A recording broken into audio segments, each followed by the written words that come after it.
In today's video, I'm going to teach you iPhone country region change United Kingdom. By the end, you'll have your iPhone set to the UK region so you can browse and download from the UK App Store using your existing Apple ID. Make sure you're connected to the internet and have your device handy. Start by opening the App Store on your iPhone. This is where all the region settings for your Apple ID live. Once it opens, look to the top right corner and tap your profile icon. This takes you to your account area. Next, select your account and give it a moment to load. It can take a few seconds for all the account options to appear. If you're prompted to authenticate, simply follow the on-screen instructions so you can access the settings. In the Apple ID section, find and tap country/region. This is the control panel for where your App Store is set. Then tap Change Country or Region.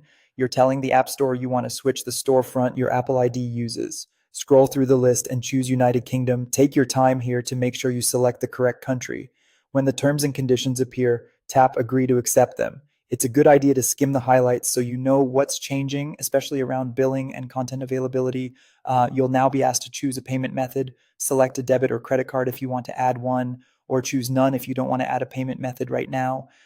Either choice works. Pick what fits your situation. Next, enter the required billing address details. Fill in the requested fields accurately, including street address, town or city, and postcode. Make sure the information is valid for the United Kingdom and double check for typos so the form goes through smoothly. When everything looks correct, tap Next in the top right corner of the screen to save your changes. The App Store will process your update, and in a moment, your iPhone country or region will be set to the United Kingdom. From here, you'll be able to access the UK App Store with your Apple ID.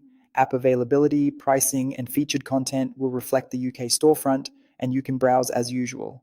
If anything looks unchanged, just close and reopen the App Store to refresh. That's it. If you found this tutorial helpful, don't forget to like the video and subscribe for more App Store tips and tutorials. Thanks for watching and enjoy exploring the UK App Store.